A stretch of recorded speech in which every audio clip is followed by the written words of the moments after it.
No vídeo de hoje vamos falar sobre animais que são muito queridos pela maioria de nós, mas que são muito raros aqui no nosso planeta. Porque sim, existem muitas espécies de golfinhos marinhos, mas muito poucas de golfinhos fluviais. Meu nome é Cássia Bar, sou doutora em arqueologia, especialista em representações simbólicas e em comportamento animal, e você está no canal Natureza Simbólica e Aroma Espiritual para a gente conversar hoje sobre o que a gente carinhosamente chama de boto aqui no Brasil. Tá, tem alguns golfinhos de água salgada que a gente chama de boto também, mas quando a gente pensa, né, em boto, o que vem na nossa cabeça? Em primeiro lugar, o boto cor-de-rosa, certo? Ele, claro, é o astro aqui desse vídeo e a gente vai conversar sobre o que ele significa para nós em termos simbólicos, em termos de representações arquetípicas. Para isso, claro, a gente vai entender quem é esse bicho, certo? Porque sem entender o comportamento, a gente não consegue entender simbologia. Isso não é um estudo raso de simbologia que a gente vai fazer aqui, porque não é o que eu faço, certo? Então, como eu disse, são muito poucos. Quem são eles? Existem, a rigor, 3 espécies. Alguns cientistas falam em mais espécies, outros falam que são subespécies. Vamos ficar aqui em 3. O primeiro deles é o golfinho fluvial do sul da Ásia, que tem esse nome enorme, mas que a gente vai chamar carinhosamente de sussu, porque é assim que ele é chamado nesses países.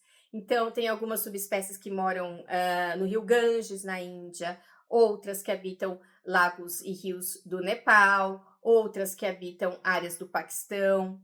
E esses golfinhos, eles são mais cinzentos, às vezes amarronzados ou um pouco azulados. E geralmente a fêmea nessas espécies é maior do que o macho. E aqui no Brasil, nós temos a nossa grande estrela, o boto cor-de-rosa, né? Que faz parte desse grupo de golfinhos amazônicos. O boto cor-de-rosa, ele vai habitar uma área muito grande, porque ele vai habitar o rio Amazonas e os seus afluentes. Então, são áreas do Brasil, áreas da Bolívia, áreas do Peru, áreas da Colômbia, áreas do Equador. É o golfinho fluvial que habita a maior extensão territorial, né? Aqui no nosso planeta. E quando, na época da seca, ele vai ficar nos rios, né, mais caudalosos mesmo, na época que esses rios inundam as planícies amazônicas, ele vai também ser encontrado nessas várzeas, também nos igarapós, vai ser encontrado em lagos formados nessa época, né, em cursos d'água menores, então ele vai realmente se estender pela Amazônia. Vai ser aí o rei dos rios. E além desse lindíssimo bicho que tem essa coloração rosa, que a gente já vai falar um pouquinho sobre como é que funciona isso, temos também o tucuxi. O tucuxi é um golfinho também que vive na bacia amazônica. Em muitas áreas que a gente encontra o boto cor-de-rosa, a gente encontra também o tucuxi. Mas o tucuxi, às vezes, ele vai ser encontrado em áreas diferentes, como, por exemplo, até na Guiana Francesa também a gente pode encontrar ele. E ele vai ter uma coloração mais acinzentada, né, mais para azulada, mais com cara de golfinho mesmo, e vai ter mais cara de golfinho mesmo, porque ele é mais próximo, é um parente geneticamente mais próximo dos golfinhos de água salgada também. Falando sobre os rios, que são o habitat desses nossos 3 amigos aí, esses rios são rios caudalosos, e, na grande maioria das vezes, são rios nos quais a gente não enxerga quase nada. Se a gente está fora deles, a gente não consegue enxergar o que está lá embaixo. Então, é muito difícil ver que esses animais estão ali. E é difícil para eles também. Então, o ambiente dentro, por exemplo, do Ganges, do rio Amazonas, é um ambiente que geralmente é muito lamacento, é muito escuro. Então, a visão não é o sentido que esses animais vão utilizar para estar se locomovendo nesse habitat. Eles vão ter, de modo geral, uma visão bem, assim, eles enxergam, tá? Eles conseguem ver variações de luz. Antes, os pesquisadores achavam que até o sussu lá do Ganges, que ele era cego, mas ele não é cego, ele vê variações de luz. O boto cor-de-rosa consegue enxergar acima, enxergar abaixo d'água. O tucuxi também, o tucuxi tem até uma visão um pouquinho melhor. Mas, de modo geral, mesmo eles conseguindo enxergar um pouco, não serve para muita coisa. Então, eles vão precisar usar outros sentidos. O principal sentido que eles vão usar é a ecolocalização. Eu falei bastante sobre a ecolocalização no vídeo dos golfinhos. Vai lá no vídeo dos golfinhos, para vocês entenderem também sobre os nossos colegas do mar, certo? E entender também as diferenças aí simbólicas que tem com um, que tem com o outro. Mas, de modo geral, esses animais, eles têm um órgão aqui na cabeça, na parte frontal, que se chama melão, que é um órgão molinho. Ele vai emitir pulsos sonoros de alta frequência nesse órgão. Esses pulsos sonoros vão bater em um objeto ou em alguma presa, em um cardume, etc. Vai voltar para eles e eles vão formar no cérebro deles uma imagem tridimensional do que esse radar deles captou. Então, funciona como os nossos sonares, como os sonares dos nossos navios. Claro que 1 milhão de vezes melhor do que os sonares dos nossos navios, né? E é algo que simbolicamente é muito interessante, é muito importante. Por quê? Primeiro, a gente está falando de um ambiente aquático. A gente está falando, então, do que a gente considera no nosso inconsciente coletivo como um ambiente das nossas emoções. A água é muito ligada às nossas emoções. Então, esses animais, simbolicamente, estariam navegando nas nossas emoções. Só que não é em qualquer emoção. São emoções lamacentas, são emoções escuras. São locais onde a gente não sabe para onde a gente está indo, o que está acontecendo, considerando que nós somos humanos, né? Claro, o simbolismo é nosso, o simbolismo não é do golfinho, né? Porque se fosse o simbolismo dele, estaria tudo bem, porque ele tem ecolocalização, não tem um problema. Mas a gente está falando do que a gente está representando, né? Aliás, é algo a se pensar, será que eles têm linguagem simbólica? Vamos ver os estudos aí de comportamento animal vão avançar nesse milênio para a gente saber um pouco mais sobre isso, que a gente sabe muito, muito pouco. Mas, enfim, para nós, é como se a gente estivesse navegando em emoções, eu não diria turbulentas, pode ser que elas sejam turbulentas em algumas áreas, por exemplo, do Rio Amazonas, mas nem sempre são turbulentas, assim, no Igarapé, por exemplo, são até águas um pouco mais calmas, mas a gente não sabe o que está acontecendo. Então, elas representam emoções que para nós não são ainda entendíveis. A gente não consegue entender. É como se fossem emoções. Minha cachorra aqui tossindo. Que, claro, ela sempre tem que tossir quando eu tô gravando vídeo, né? Não pode tossir quando eu tô lendo, não. É tossir quando eu tô gravando vídeo. Então, são emoções que a gente ainda não entende e não é confortável, porque qualquer ambiente para um humano que é um bicho que depende muito da visão, qualquer ambiente para um humano no qual a visão seja prejudicada não é um ambiente que para nós é confortável. Então a gente está falando daquela sensação de que eu não sei o que eu estou sentindo, eu não sei para onde isso vai me levar, para onde essa relação vai me levar. Para onde isso que eu tô sentindo agora, será que é uma coisa boa? Será que não é? Mesmo essa água estando calma, será que isso tá lamacento? Eu não tô entendendo. A gente não fala assim, que não tem até aquela expressão, as águas estão enlameadas, quando a gente não tá entendendo, a gente não tá compreendendo. Só que esse bicho, ele tá nadando lá embaixo, a gente não tá enxergando ele, mas ele tá muito do que bem, porque ele tem ecolocalização. Então, ele vai trazer pra gente um simbolismo de como navegar por emoções que a gente ainda não compreende. Como a gente vai conseguir entender, trazer para a racionalização algo que ainda está no campo emocional, mas que está muito difícil da gente entender. Então, esse tipo de representação simbólica do tucuxi, do sussu, do boto, tem isso. Tem isso como algo muito importante e relevante para nós. E é dentro dessas águas lamacentas, escuras, ou seja, dessa nossa confusão emocional aí, que eles vão se alimentar. E não vão se alimentar somente de peixe, não, tá? O boto cor-de-rosa é um cara bem forte. Ele consegue quebrar com os dentes carapaças de tartaruga, caça caranguejo, né? Então não é só peixinho. Ele é bem forte. O Sussu, lá no Ganges, também caça tartaruga e caça também tubarão do Ganges, que assim, eu acabei de descobrir que existe tubarão no Ganges. Coisa... Enfim, o cara não é para qualquer coisa, não. Então, essa coisa da força emocional também, dessa força interna que a gente tem que ter para navegar essas águas elameadas, também vai estar nessa representação simbólica desses animais, né? Nesse contexto aí simbólico que a gente forma quando a gente observa esses animais.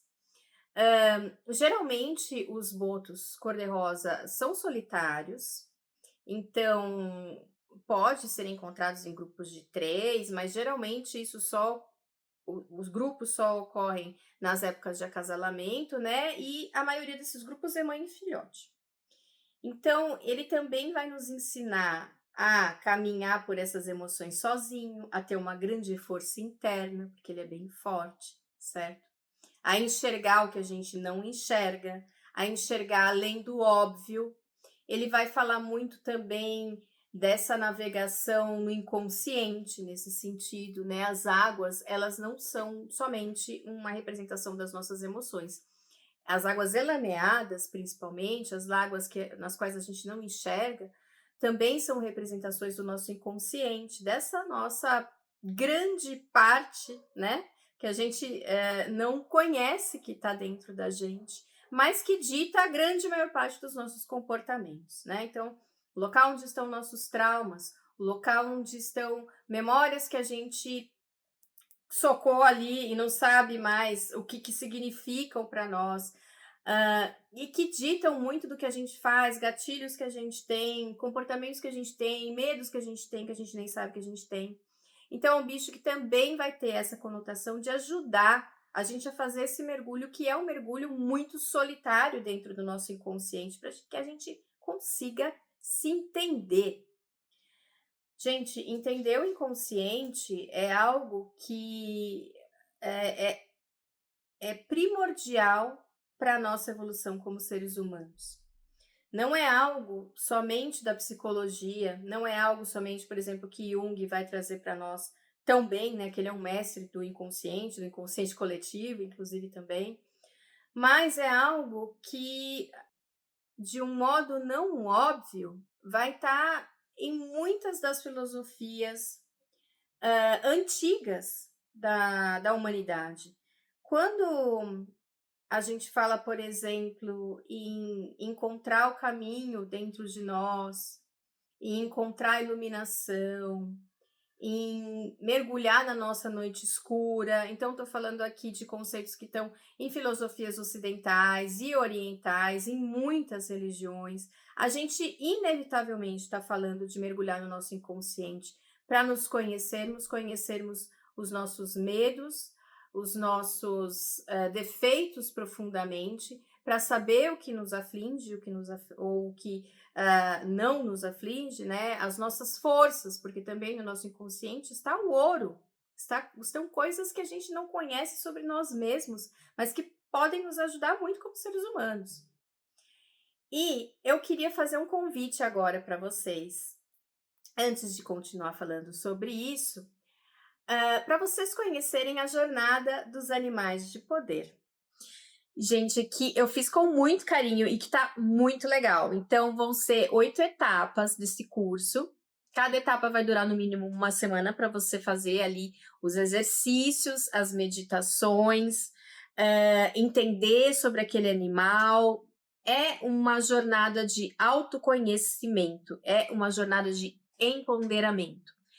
É um momento que você tira para você se cuidar, para você entrar em contato com conteúdos do seu inconsciente e mudar comportamentos que não são legais mais na sua vida. E com isso a gente vai ter ferramentas como aromaterapia, alquimia na visão da psicologia analítica, na visão de Jung, a da jornada do herói, que é a jornada dos animais de poder, ela foi assim livremente inspirada na jornada do herói também, do simbolismo dos animais de poder, do trabalho com essas representações arquetípicas, o que isso nos traz, né, em termos de que você está trabalhando com uma imagem de um animal, é um símbolo que está no nosso inconsciente coletivo, que é tudo que eu falo aqui para vocês nesses vídeos, só que nessa jornada ele vai ser totalmente voltado para você resolver suas questões que você tem naquele momento. Por exemplo, se você tem alguma frustração na sua vida naquele momento e você não está conseguindo mudar o seu comportamento, o seu pensamento,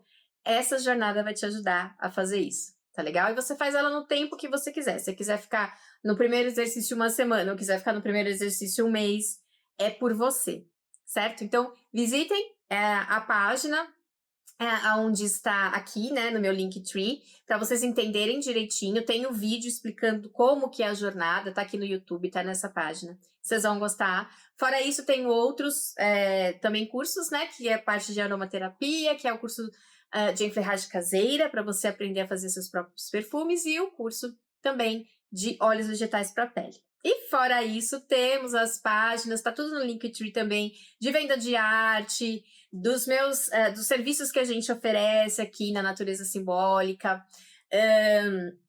E se você puder me ajudar, será muito bom para que eu mantenha este canal, porque às vezes realmente não dá para fazer tantos vídeos com tanta frequência como eu gostaria. Então, tem o Apoia-se, curta, compartilhe, comente, passe para as pessoas que vocês gostam, para o YouTube entender que esse conteúdo é importante. Voltando aqui ao assunto, o Tucuxi, por exemplo, ele vai ter um modo de caminhar nessa água lamacenta um pouco diferente, porque ele pode sim fazer isso de uma maneira solitária, ele pode caçar de uma maneira solitária também, mas ele também é visto em grupos. A maioria das vezes são grupos pequenos, vamos dizer assim, de 4, 6, mas já foram registrados grupos bem grandes, grupos de até 30 indivíduos.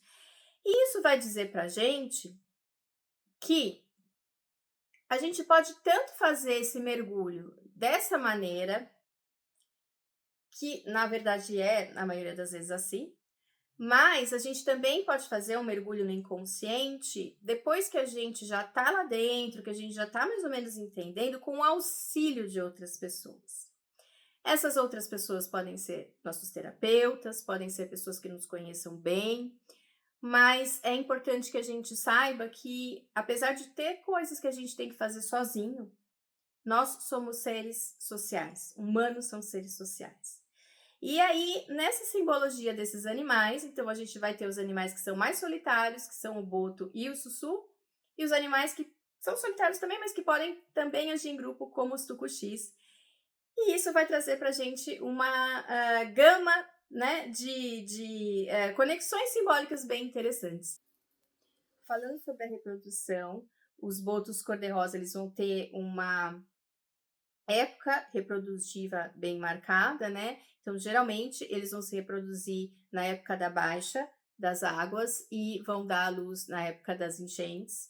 Já os tucuxis, mais ou menos ao contrário, eles vão dar à luz na época das águas mais baixas. Aí são estratégias de cada um, né? Para competir aí com o outro, talvez, né? Com a escassez ou abundância de alimentos que vai ter em cada local.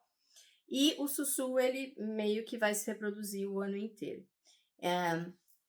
O tucuxi, ele vai ter um sistema que é raro entre os mamíferos, que é um sistema de poliandria, ou seja, uma fêmea pode copular com vários machos, né? Então, além de estar em um local ligado às emoções, um local que às vezes é lamacento, que às vezes não se enxerga direito, ele ainda vai mostrar pra gente formas diferentes de amar, né? formas que pelo menos não são tão comuns no mundo animal assim, mas ele vai mostrar que existem essas formas. E o tucuxi, ele tem essa corzinha, né, mais cinzinha, mas ele pode ter a barriguinha rosa.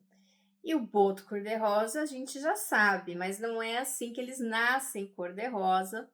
Normalmente eles nascem acinzentados e vão ficando cor-de-rosas com o tempo. E essa cor rosa, ela vai depender de vários fatores. Ela vai depender da turbidez das águas. Então, em águas mais lamacentas, mais escuras, ele vai ser mais rosa. Em águas que são mais claras, ele vai ser mais acinzentado. Normalmente, os machos são mais rosas. Isso vai depender também da alimentação, do comportamento, da temperatura da água. E o que é a cor rosa para nós aqui no Ocidente, de forma geral? Ela é muito ligada ao amor, certo? Ela é muito ligada à expressão de carinho, expressão de amor, aquele amor que é um amor mais também de amizade, não só um amor entre duas pessoas que vão formar um casal, né? Mas também um amor familiar, um amor às vezes infantil. O rosa é muito utilizado para crianças também, então é um amor bastante abrangente, né? Ele não é um amor, por exemplo, da cor vermelha, que vai ser um amor mais ligado à questão do casal, né? A questão das expressões físicas desse amor. O rosa é mais uma expressão mais emocional desse amor, né? E o rosa é muito importante aqui pra gente por causa disso. Porque é um animal que está navegando nas emoções. É um animal que está nos ensinando a entender as nossas emoções, nos localizar dentro disso, trazer para a racionalidade, entender o que a gente está sentindo, né? Simbolicamente falando. E ainda é um animal rosa, mas não é um rosa assim que ele nasce rosa e pronto, não, ele nasce cinza. Ou seja, o que é cinza para nós? Não é parecido essa questão do elameado, do não enxergar direito, de algo que está meio sujo, a gente não está entendendo? E depois ele vai crescendo e vai se tornando cor-de-rosa, dependendo da temperatura da água, dependendo se é escuro ou não. Quanto mais escuro é, mais rosa ele fica. Ou seja, quanto mais difícil tá de entender essas emoções, que ele vai desenvolvendo essa capacidade ao longo da vida. Claro, a gente lembra, isso aqui é uma análise simbólica, tá bom? Por favor. Não é que o bicho faça isso. Ele vai se tornando mais rosa, ou seja, ele vai se tornando mais capaz de amar e de expressar o amor, simbolicamente falando.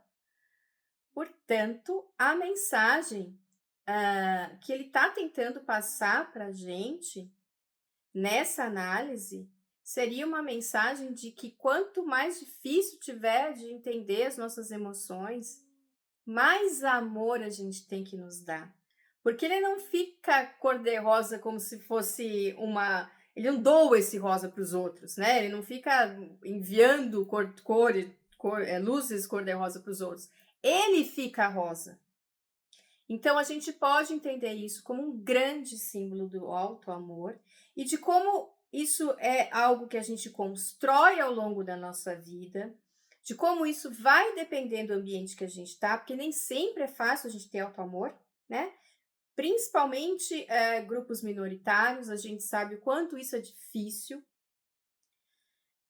Se encaixar em uma sociedade que tem uma imagem de um ser humano perfeito, que tem certas características, ainda mais hoje em tempos de internet, e você tem que ficar se encaixando nessas características, é muito difícil, o auto-amor se torna ainda mais difícil, mas a gente, quanto mais difícil for, mais a gente precisa dele, mais a gente precisa desenvolver esse auto-amor.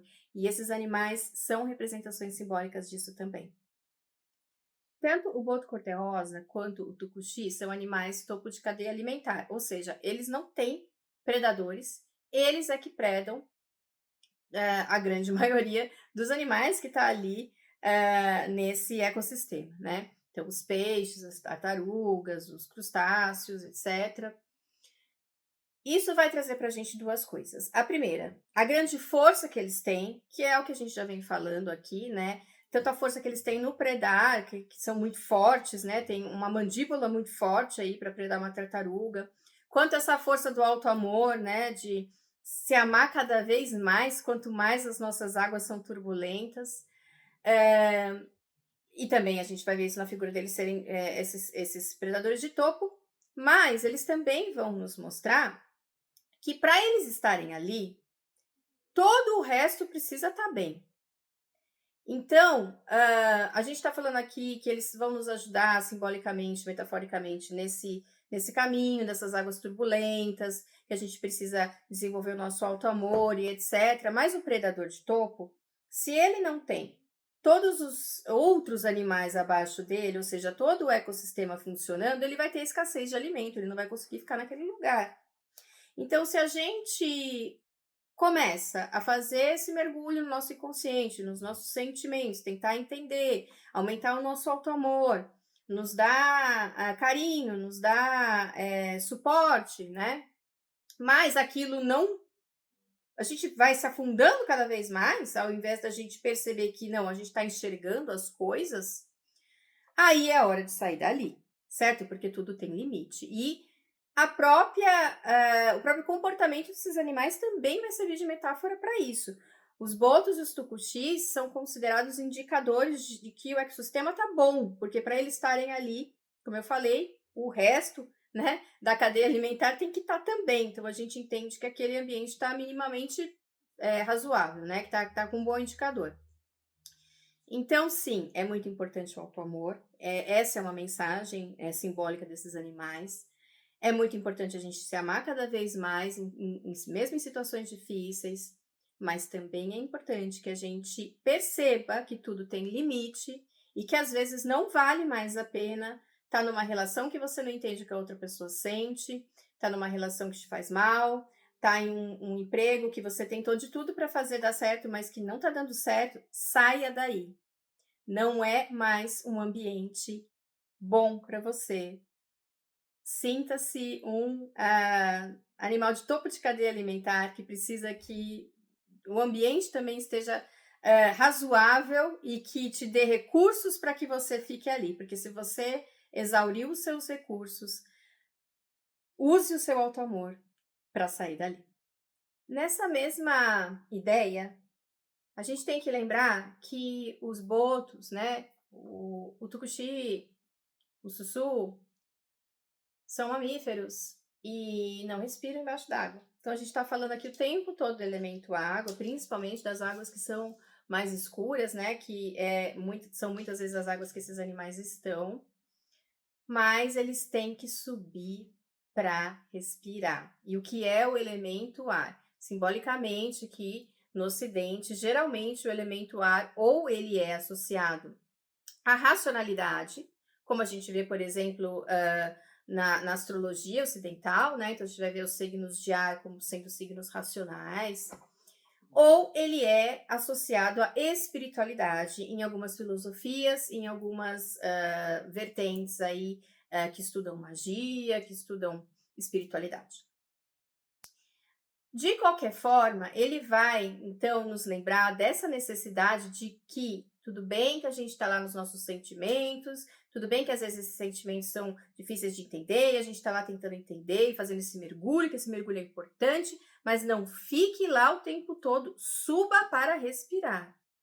A gente precisa ter um equilíbrio entre o nosso emocional e o nosso racional. A gente precisa ter inteligência emocional além da inteligência racional, né? Então, essas inteligências, elas têm que andar em equilíbrio. É muito difícil essa investigação no inconsciente, né? E mesmo essa investigação dos nossos sentimentos, às vezes, pode ser bastante difícil. Faça a investigação, não fique muito lá. Tem a ver com o que eu acabei de falar agora, de você saber o quanto você vai ficar numa situação, o quanto vale a pena, né? Medir o seu auto-amor, medir a situação, ver se, né? Se vale a pena investir naquilo. Mas tem a ver também com você se dar um tempo, às vezes.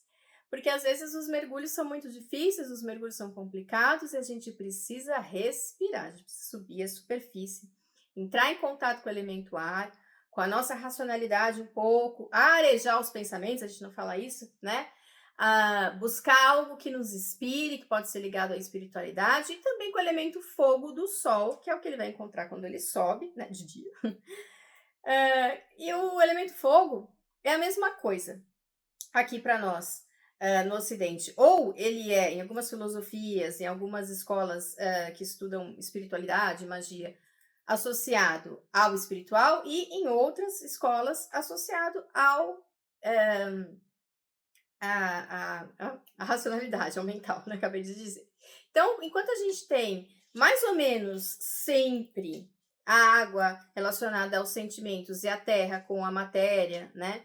Com o nosso corpo físico, com a fisicalidade, o fogo e o ar, eles dançam entre o mental e o espiritual. De qualquer forma, a gente aqui está falando de âmbitos muito emocionais, né? Nessa figura, nessa simbologia, de precisar sempre estar respirando, sempre estar buscando a racionalidade, uma inspiração espiritual que seja, né?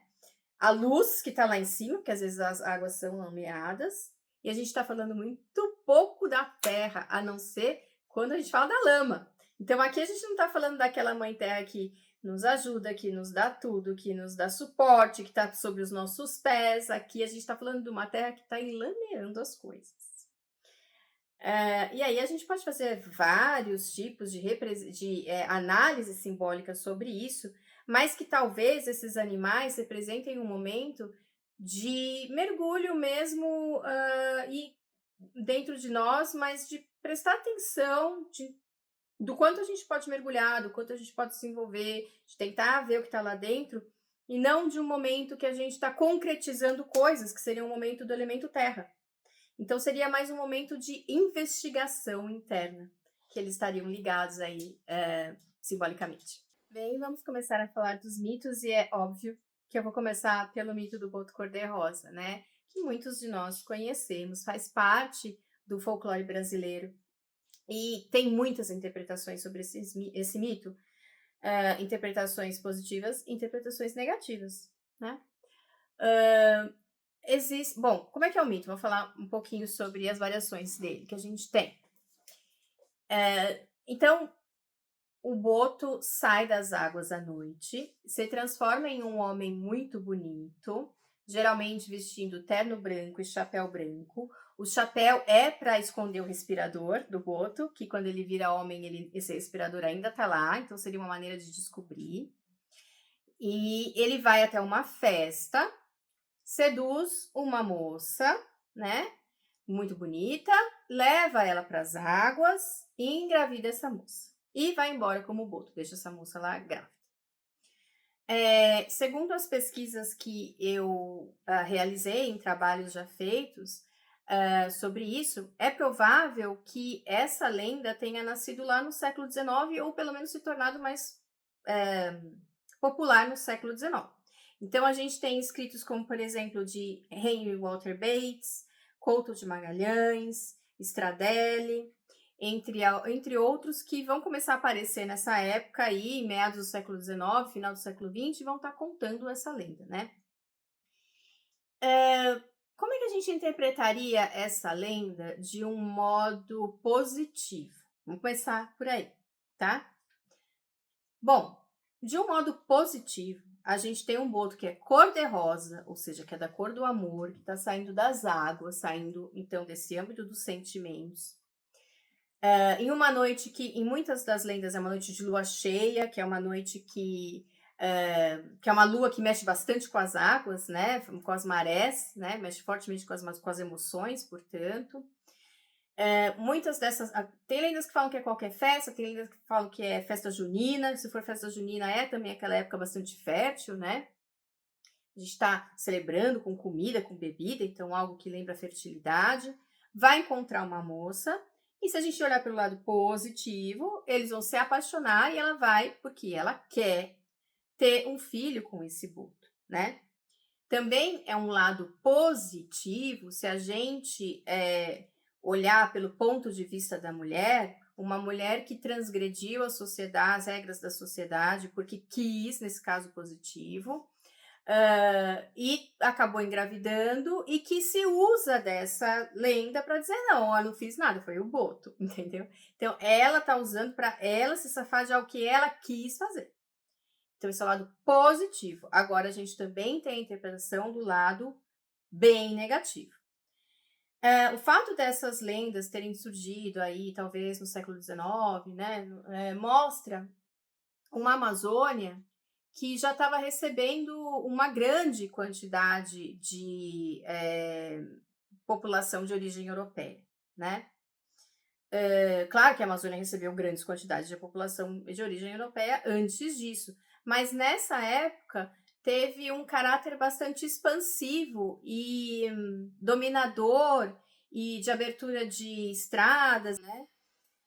Então se tornou, claro, tinha isso antes, mas isso, vamos dizer assim, se torna bem evidente aqui, né? Essa destruição da floresta, esse contato com os povos indígenas que já não era bom continuar sendo bem ruim.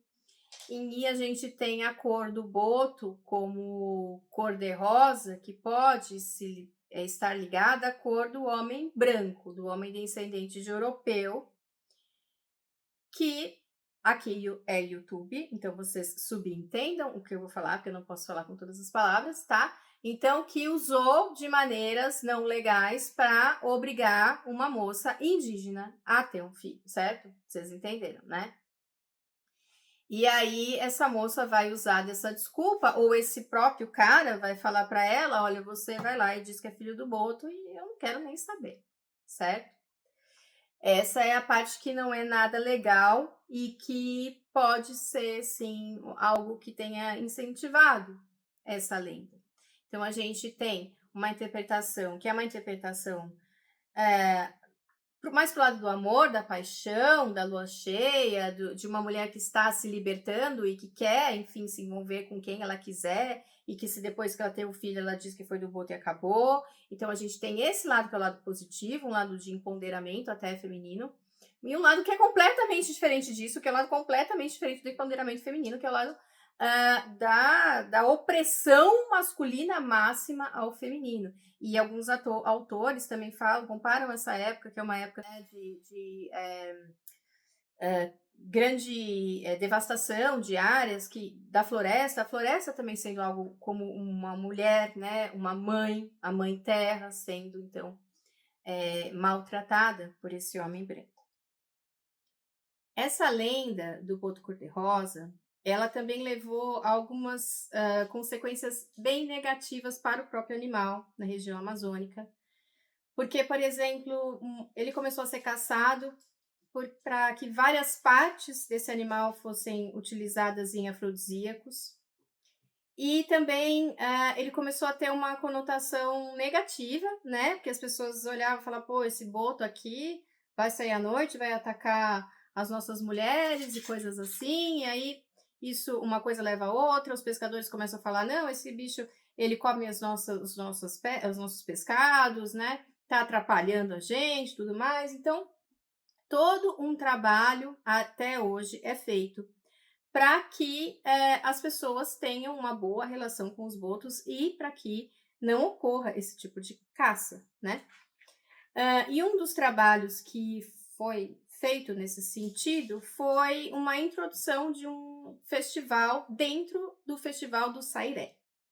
O que é o Sairé? Então, o Sairé ele ocorria, né, no passado em alguns locais da Amazônia. Hoje ele é mais conhecido lá na área do Alter do Chão.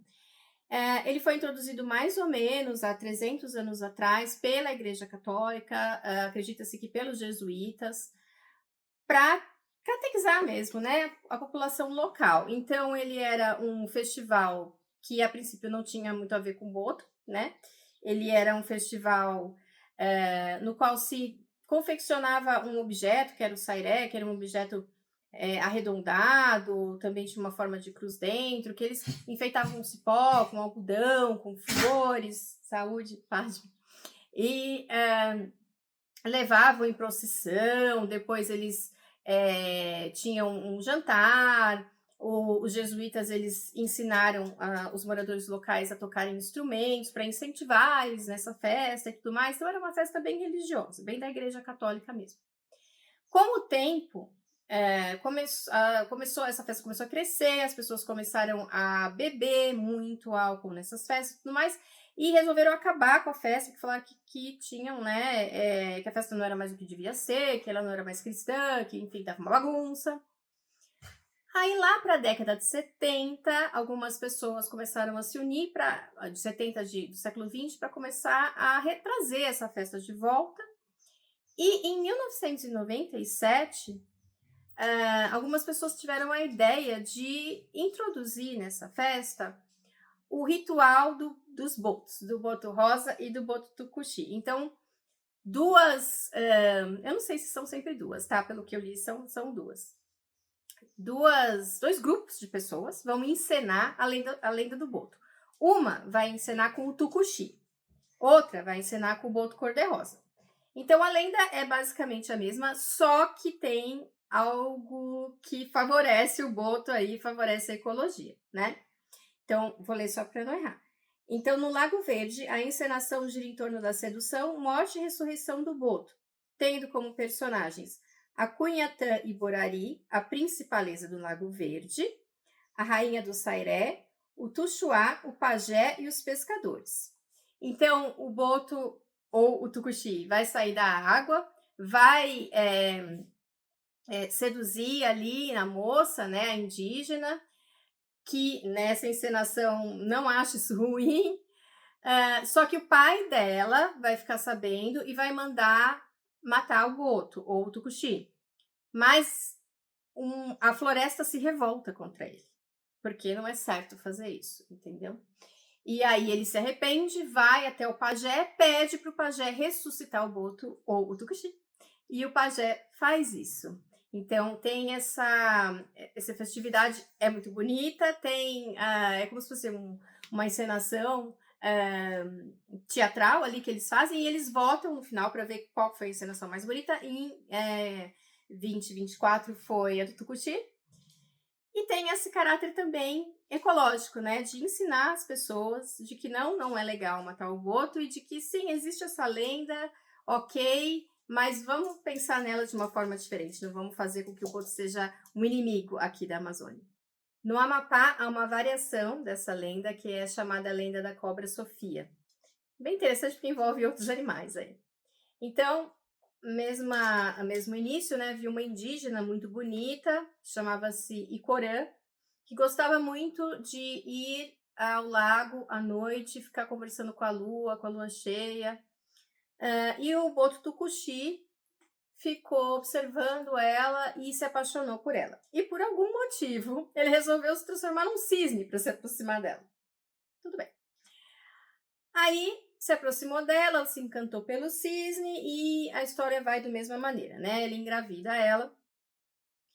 ela dá à luz a uma menina, mas ela não quer que ninguém fique sabendo daquilo, ela tá muito preocupada com aquilo.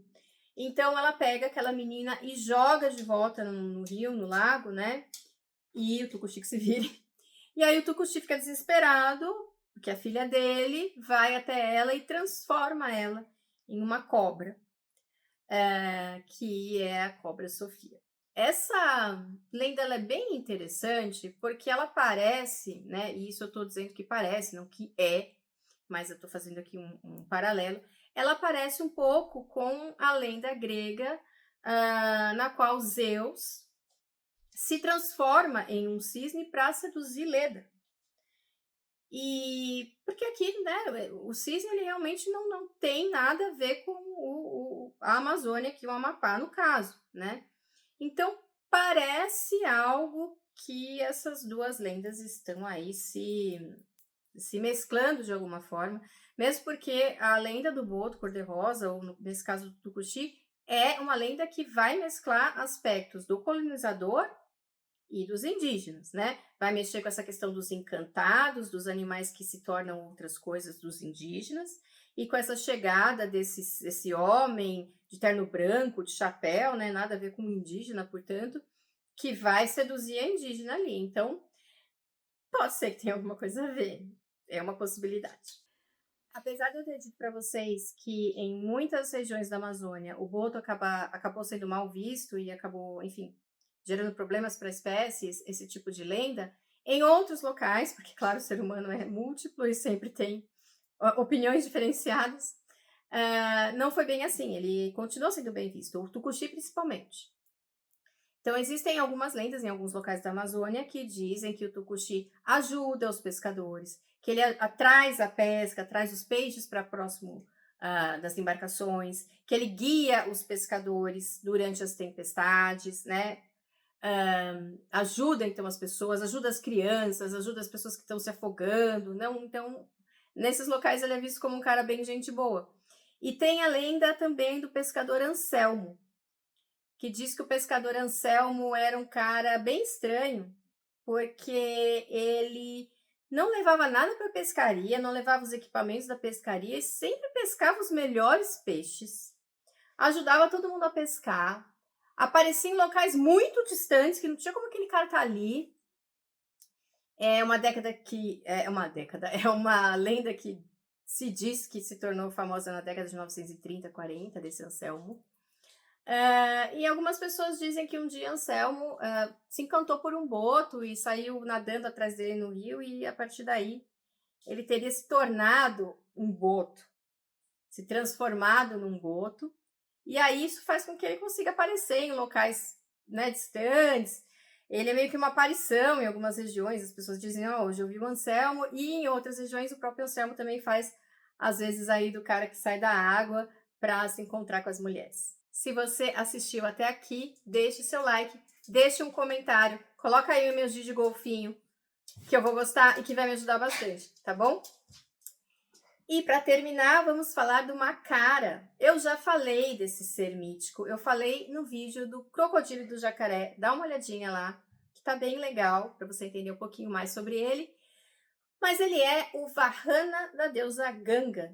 Que é isso? Bem, o Ganges, o rio da Índia, não é somente um rio, ele é também uma deusa. O rio é a personificação da deusa Ganga. E as divindades hindus geralmente têm veículos, que geralmente são animais, que eles usam para se locomover. E que têm características, né, que são importantes para essas divindades. Então, esse Vahana da deusa Ganga, ele pode ser interpretado como um crocodilo, como um jacaré, por isso que ele está lá no vídeo do crocodilo e do jacaré, mas, na verdade, ele é um ser com várias partes, parece, de animais, e um desses animais que pode estar compondo esse veículo da deusa é justamente o Sussu. Então, ele tem grande importância também, né, nesse contexto, porque não é para qualquer um ser um veículo de uma deusa, certo? Mesmo que seja ali um animal fantástico com várias partes, isso é bastante importante, vai dar toda essa questão de que ele enxerga embaixo das águas que são escuras e etc. Espero que vocês tenham gostado desse vídeo. Até o próximo. Confiram os vídeos do canal. Vejam a nova série das divindades, das deusas. E se quiserem que eu fale sobre algum animal que não está listado ali, deixa aqui seu comentário para mim, tá bom? Até mais!